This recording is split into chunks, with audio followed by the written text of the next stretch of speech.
शिक्षण विधि से संबंधित कुछ महत्वपूर्ण प्रश्न। प्रश्न 1, भाषा का मुख्य कौशल है। ए, लिखना, सुनना। बी, पढ़ना। सी, बोलना। डी, उपर्युक्त सभी। उत्तर उपर्युक्त सभी। प्रश्न 2, भाषा के मुख्य तत्व होते हैं। ए, ध्वनि। बी, संकेत। सी, चिन्ह। डी, सभी। उत्तर सभी। प्रश्न 3, बालक को भाषा शिक्षण की शिक्षा देने का माध्यम होना चाहिए। एक, राष्ट्रभाषा। बी, मातृभाषा। सी, द्वितीय भाषा। डी, प्रादेशिक भाषा। उत्तर मातृभाषा। प्रश्न 4, मातृभाषा का अर्थ है। ए, परिवार की भाषा। बी, माँ की भाषा। सी, पिता की भाषा। डी, उपर्युक्त सभी। उत्तर उपर्युक्त सभी। प्रश्न 5, मातृभाषा का मुख्य उद्देश्य होता है। ए, मानसिक विकास। बी, शारीरिक विकास। सी, बौद्धिक विकास। डी, उपर्युक्त सभी। उत्तर उपर्युक्त सभी। प्रश्न 6, मातृभाषा की प्रमुख शिक्षण विधि है। ए, आगम विधि। बी, निगमन विधि। सी, अनुकरण विधि। डी, उपर्युक्त सभी। उत्तर अनुकरण विधि। प्रश्न 7, भाषा अधिगम के कारण होते हैं। ए, भाषा विज्ञान। बी, व्याकरण। सी, भाषा कौशल। डी, उपर्युक्त सभी। उत्तर उपर्युक्त सभी। प्रश्न 8, शिक्षण अधिगम प्रबंधन प्रत्यय के प्रवर्तक है।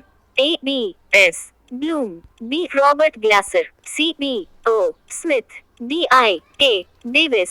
उत्तर आई, के, डेविस। प्रश्न 9, शिक्षा के उद्देश्यों का वर्गीकरण किया है।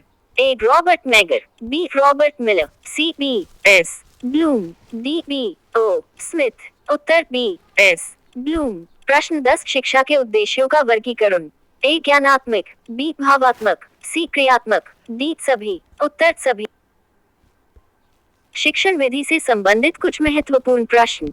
प्रश्न 1, Bharat Mager. B, Robert Miller. C, B, S, Bloom. D, B, O, Smith. उत्तर बी, एस, ब्लूम। प्रश्न 10, शिक्षा के उद्देश्यों का वर्गीकरण। ए, ज्ञानात्मक। बी, भावात्मक। सी, क्रियात्मक। डी, सभी। उत्तर सभी। प्रश्न 11, सूक्ष्म से स्थूल की ओर शिक्षण सूत्र की पालना किस विधि में स्पष्ट दिखाई देता है। ए, आगमन विधि। बी, निगमन विधि। सी, प्रदर्शन विधि। डी, प्रोजेक्ट विधि। उत्तर निगमन विधि। प्रश्न 12, प्रयोगशाला में कार्य करते समय विद्यार्थी किस विधि का अनुसरण करता है। ए, आगमन विधि। बी, निगमन विधि। सी, प्रदर्शन विधि। डी, प्रोजेक्ट विधि। उत्तर आगमन विधि। प्रश्न 13, प्राथमिक कक्षाओं के विद्यार्थियों के लिए कौन सी विधि आपकी दृष्टि में उत्तम होगी। ए, व्याख्यान विधि। बी, समस्या समाधान विधि। सी, आगमन विधि। डी, निगमन विधि। उत्तर आगमन विधि। प्रश्न 14, हिंदी भाषा में स्वरों की संख्या होती है।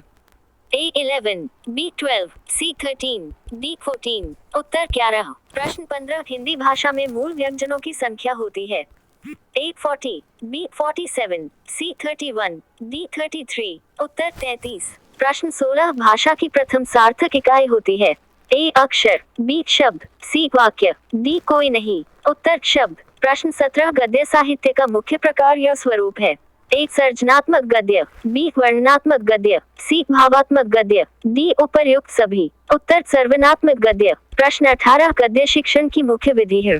ए, उद्बोधन विधि। बी, प्रवचन विधि। सी, स्पष्टीकरण विधि। डी, उपर्युक्त सभी। उत्तर उपर्युक्त सभी। प्रश्न 19, माध्यमिक स्तर पर गद्य शिक्षण की विधि प्रयोग में ली जाती है। ए, अर्थबोध विधि। बी, प्रवचन विधि। सी, स्पष्टीकरण विधि। डी, उपर्युक्त सभी। उत्तर उपर्युक्त सभी। प्रश्न 20, व्याकरण शिक्षण की मुख्य विधि है। ए, आगमन विधि। बी, निगमन विधि। सी, आगमन निगमन विधि। डी, इनमें से कोई नहीं। उत्तर आगमन निगमन विधि। दोस्तों वीडियो अच्छा लगा तो लाइक शेयर कमेंट जरूर करो और चैनल को सब्सक्राइब करना ना भूलें। धन्यवाद।